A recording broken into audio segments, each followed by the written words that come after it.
Welcome sa Cloudy Movie Recap. Ang pelikulang ikukwento natin ngayon ay ang Louis and the Alien. Halina't simulan na natin. Napipilitan ng batang ito na alagaan ang sarili ng mag-isa habang ang kanyang ignorante na ama ay abalang-abala sa kanyang walang kwentang mga eksperimento sa kalawakan. Ito si Louis, isang mabait na batang lalaki na puno ng paghihirap ang buhay. Sa kabila ng kanyang araw-araw na pagsubok, hindi kailanman hinayaan ni Louis na kawan siya ng iba. Hindi man lang alam ng kanyang mga kaklase ang pinagdaraanan niya.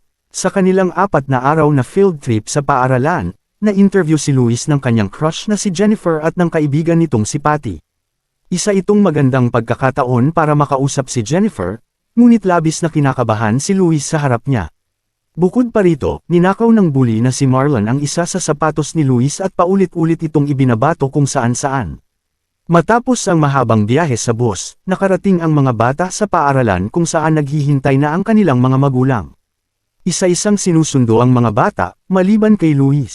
Nag-alala ang punong guro dahil madalas nakakalimot ang ama ni Louis na sunduin siya. Ngunit kalmado lamang si Louis at itinali ang kanyang bagahe sa sira niyang bisikleta. Naawa ang punong guro at inalok siyang ihatid pa uwi, ngunit agad itong tinanggihan ni Louis. Sumakay siya sa kanyang sirang bisikleta at nagmadaling umuwi. Sa daan, nakasalubong niya ang mabait na tindero ng sorbetes na nagpayo sa kanya na bumili ng bagong bisikleta.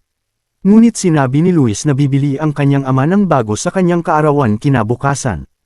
Pagdating ni Louis sa bahay, nagsimulang magreklamo ang ama ni Marlon na si Ginoong Winter tungkol sa sira-sirang bahay ni Louis.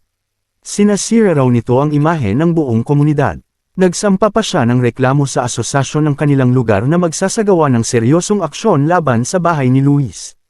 Tahimik lamang si Louis at pumasok sa kanilang bahay. Magulo ang loob nito dahil hindi kailanman nag-abala ang kanyang ama na si Armand Sontag na gumawa ng gawaing bahay. Isa siyang bigong ufologist na buong gabi nag-aaral tungkol sa kalawakan at buong araw namang natutulog.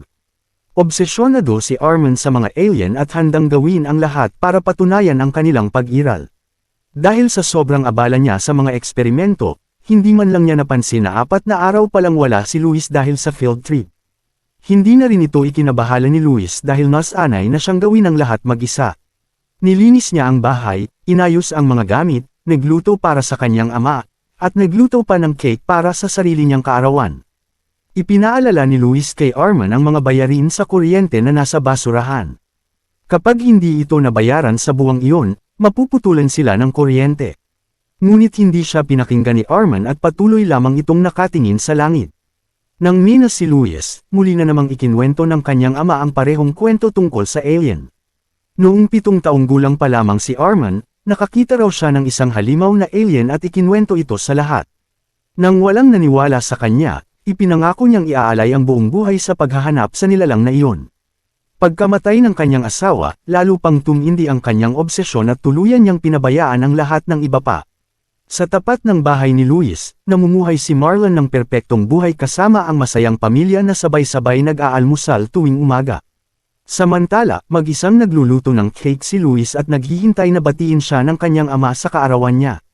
Pinapikit siya ni Armand para sa isang malaking sorpresa. Ngunit sa halip na regalo, ipinakita niya ang ulat ng kanyang pinakabagong tuklas. Matapos magpadala ng milyon-milyong signal sa kalawakan, may tumugon na raw sa wakas. Nakalimutan ni Armand ang kaarawan ni Louis at patuloy lamang na ipinagdiriwang ang sarili niyang tagumpay. Masaya siya at sinabi kay Louis na maaari itong humiling ng kahit ano. Matapos ang ilang sandali, hiniling ni Louis na magkaroon sana ang kanyang ama ng normal na trabaho tulad ng ibang ama. Bago pa makasagot si Armand, napansin niya ang 2 batang may suot na alien mask sa labas ng bahay. Agad niyang kinuha ang kanyang freeze gun at hinabol ang mga tinatawag niyang alien. Sa kasamaang palad, isang kawawang ibon ang kanyang napatigil. Sumigaw si Armand at inalerto ang buong komunidad tungkol sa mga alien. Nagalit ang mga kapitbahay at tinawag siyang baliw na may kakaibang obsesyon. Tinawag pa nila ang child services dahil sa paniniwalang hindi siya karapat-dapat magpalaki ng bata. Ngunit hindi ganap na mali si Armand. Totoo ngang may mga alien at alam nila ang lahat tungkol sa mundo ng tao. Isa sa kanila na si Mog ang nakabuo ng paraan upang mahuli ang signal ng telebisyon mula sa Earth at tinawag niya ang kanyang mga kaibigang Sinanag at Wabo upang manood. Habang nagpapalit-palit ng channel, nakita nila ang patalastas ng isang massage mat. Agad silang nangganyo at ninais na magkaroon nito. Nagmadaling pumunta sina Mog at Wabo sa kanilang maliit na sasakyang pangkalawakan upang bumiyahe patungong Earth, kahit pa nagbabalasinag na maaaring mapanganib ang mga tao. Hindi nila siya pinakinggan at isinama siya sa biyahe. Samantala, nagbaon si Luis ng isang piraso ng kanyang birthday cake at pumasok sa paaralan. Nais niya itong ibigay kay Jennifer, ngunit inagaw ito ni Marlon. Nang magprotesta si Luis, itinapon siya ng mga kaibigan ni Marlon sa basurahan. Maya-maya, dumating si Jennifer at ikinwento na hindi siya tinanggap ng School News Club. Sinabi ni Luis na mas karapat dapat siya, at natuwa si Jennifer. Inalok niya si Luis ng tulong, ngunit pinili ng bata na tumayo sa sarili niyang paa. Bago siya makapasok sa klase, pinahinto siya ng punong guro at ipinakilala kay Ginang Dickendecker, ang pinuno ng isang child care center para sa mga napapabayang bata. Ipinagbigay alam ni Ginoong Winter ang kalagayan ng bahay ni Luis at ang kahinahinalang gawain ng kanyang ama. Dahil wala raw kamag-anak na maaaring mag-alaga kay Luis, ang pinakamainam na solusyon ay dalhin siya sa care center. Tumanggi si Luis, ngunit sinabi ng punong guro na kailangang makausap si Arman. Nagmadaling umuwi si Luis at nakiusap sa kanyang ama na gumawa ng paraan. Ayaw niyang mamuhay na parang ulila, ngunit patuloy lamang sa pagtulog si Arman. Biglang tumunog ang alien detector at nakita ni Luis ang isang sasakyang pangkalawakan na lumapag ilang milya lamang mula sa kanilang bahay. Pinili ng mga alien ang lugar na iyon dahil nakuha nila ang mga signal na ipinadala ni Arman. Nagtatalo ang mga alien sa pagkasira ng kanilang sasakyan, habang masayang napagtanto ni Luis na hindi baliw ang kanyang ama. Nang makita ng mga alien si Luis, tinakot muna nila ito, ngunit nang mapagtanto nilang hindi siya mapanganib, tinanong nila tungkol sa massage mat. Naguluhan si Luis ngunit tinulungan silang itago ang sasakyang pangkalawakan sa isang kamalig. Nagulat siya na ang lahat ng ito ay nangyayari mismo sa kanyang kaarawan. Binati siya ng mga alien at kinantahan ng sarili nilang birthday song bago umalis upang hanapin ang massage mat. Sinubukan silang pigilan ni Luis, ngunit nakarating na ang mga alien sa kanilang kapitbahayan at pumasok sa bahay ng mga Winter upang manood ng telebisyon. Tumakbo si Luis pauwi upang gisingin ang kanyang ama at tinanong kung ano ang gagawin niya kung dumating ang mga alien. Sinabi ni Arman na papatigilan niya ang mga ito dahil hindi kailanman mabait ang mga alien. Dahil ayaw masaktan ni Luis ang mga alien, itinago niya ang alien detector. Tumawag ang punong guro at nagpanggap si Luis bilang kanyang ama, ngunit nabisto siya. Galit na galit ang punong guro at nagpasyang siya mismo ang pupunta sa bahay.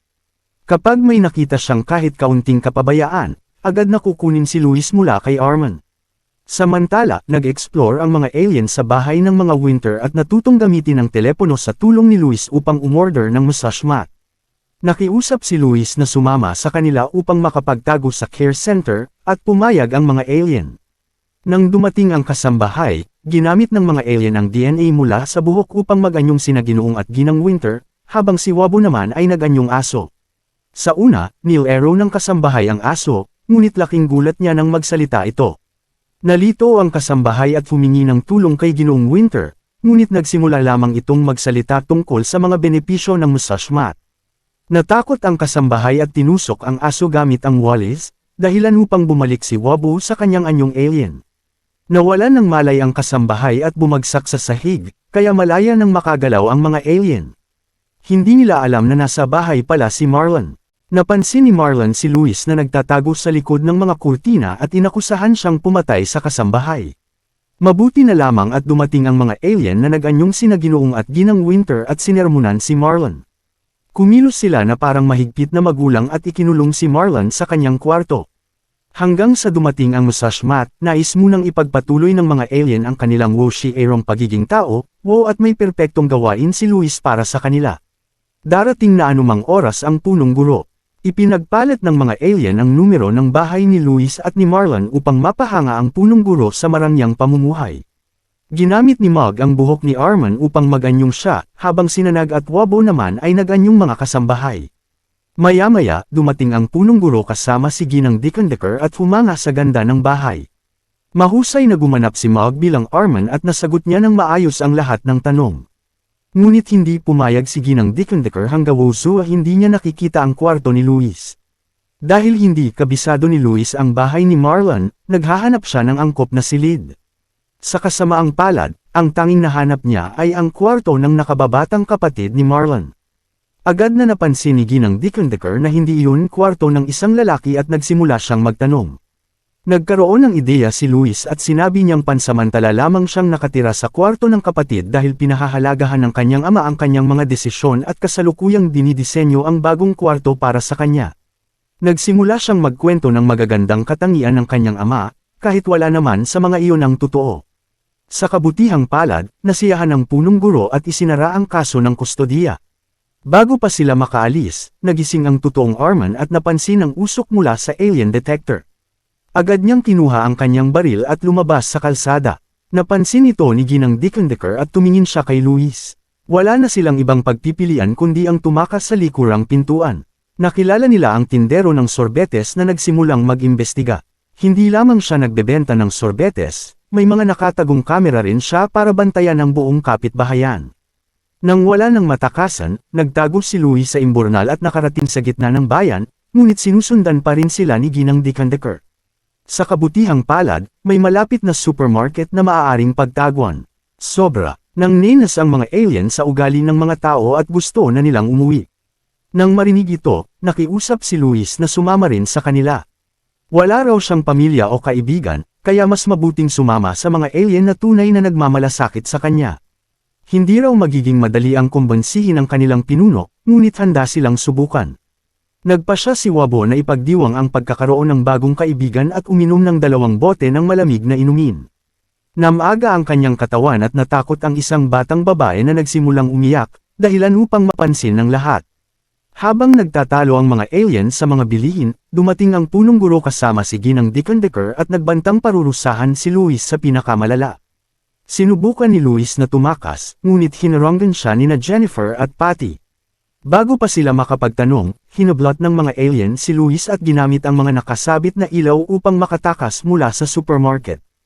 Ang sumunod nilang pinuntahan ay isang hair salon. Ginamit ng mga alien ang mga hibla ng buhok upang mag-anyong ibawo sa ibang tao at nagpanggap bilang mga empleyado ng salon.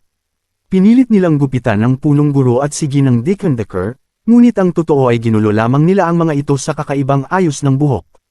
Pagkatapos nito, bumalik sila sa kanilang sasakyang pangkalawakan upang tumakas sa planeta, ngunit hindi ito gumana.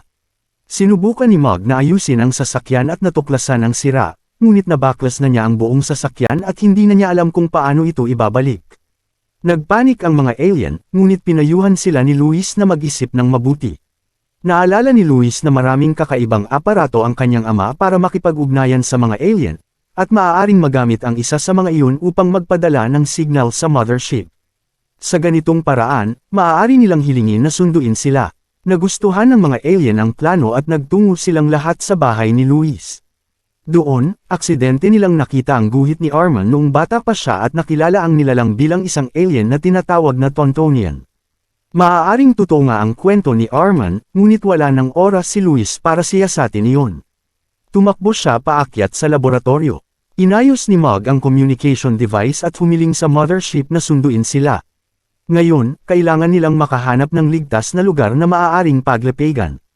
Pinili ni Luis ang Dragon Pix, isang lugar na iniiwasan ng karamihan. Biglang dumating si Arman at sinuri ang kanyang laboratorio, ngunit sa kabutihang palad ay hindi niya nakita ang mga alien. Nang makaalis si Arman, nag-empake si Luis at nag-iwan ng liham ng pamamaalam para sa kanyang ama. Ninakaw ng mga alien ang sasakyan ni Ginoong Winter, ngunit hindi nila alam kung paano ito imaneho. Nagkaroon ng ideya si Luis at pinakiusapan ang mga alien na mag-anyong sina Ginoong at Ginang Winter. Bumalik sila sa bahay at sinabi kay Marlon na hindi na siya grounded. Panahon na raw para sa isang family road trip upang ayusin ang kanilang relasyon. Pinayagan nilang magmaneho si Marlon at nagtungo sila sa Dragon Pix. Makalipas ang ilang sandali, dumating ang totoong Ginoong at Ginang Winter at hinanap ang kanilang anak. Bago pa nila maintindihan ang nangyayari, dumating si Arman kasama ang mga mamamahayag. Ikinwento ng kasambahay ang lahat at napagkamala ni Arman na alien si Ginoong Winter.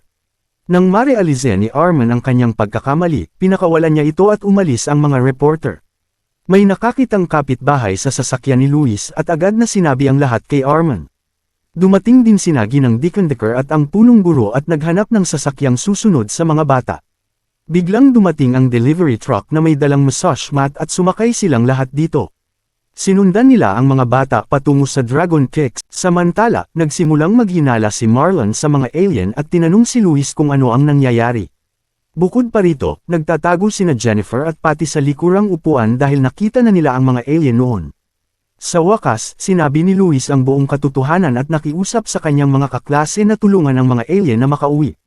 Bago pa sila makaakyat sa mga bundok, dumating sina Ginang Dickon-Dicker at ang iba pa at sinimulang hanapin ang mga bata. Biglang dumating ang higanting mothership at nagliwanag ang sinag upang sunduin ang mga alien. Tumakbo si Luis patungo rito, ngunit pinigilan siya ni Arman at nagbantang i-freeze ang mga alien.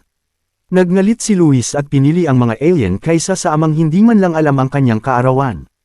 Ang tanging inaalala ni Arman ay ang kanyang mga eksperimento, hindi ang posibilidad na mawala ang kanyang anak sa child care center. Nang marinig ito, nagsisi si Arman at nakiusap kay Luis ng isa pang pagkakataon. Nangako siyang magiging mas mabuting ama. Bago pa makasagot si Luis, inagaw ni Ginang Dickon-Dicker ang baril at inutusan si Luis na sumama sa kanya. Biglang dumating ang tindero ng sorbetes at isiniwalat na isa rin palang alien si Ginang Dickon-Dicker na nagbebenta ng luha ng tao sa kanyang planeta. Kaya raw niya kinokolekta ang mga malulungkot na bata sa kanyang sentro. Ang tindero ng sorbetes ay isa ring alien na inatas ang hulihin si Ginang Dickon-Dicker. Sa wakas, ibinunyag ni Ginang Dickon-Dicker ang kanyang tunay na anyo bilang isang Tontonian woyang ng parehong alien na nakita ni Arman noong bata pa siya. Nagmadaling sumakay sina Mug at ang iba pa sa sasakyang pangkalawakan at inanyayahan si Luis na sumama, ngunit hindi niya maiwan ang kanyang ama sa panganib. Hiniling ni Arman na dagdagan ang lakas ng freeze gun, ngunit bago pa magawa iyon ni Luis, ikinulong siya ng Tontonian sa ilalim ng mga bato. Sinubukan ng tindero ng sorbetes at ng iba pa na arestuhin ang Tontonian, ngunit napakalakas nito. Nang makita ng mga alien na nasa panganib ang kanilang kaibigan, bumalik sila at ginamit ang anyo ni Luis. Nilito nila ang Tontonian at nagawang i-freeze ito ni Luis gamit ang malakas na putok. Dadalhin sana ng tindero ng sorbetes ang Tontonian sa opisyal na kulungan ng mga alien, ngunit nakapag-record na si Jennifer ng sapat na ebidensya upang patunayan ang lahat ng nangyari. Ibinigay ni Luis ang massage mat sa kanyang mga kaibigang alien at nagpasalamat sa lahat ng tulong nila. Hindi siya sumama sa kanila dahil mayroon na siyang mapagmahal na pamilya at mga kaibigang nagmamalasakit. Pagkatapos, inayos ni Arman ang kanilang bahay at ginugol ang mas maraming oras kasama ang kanyang anak.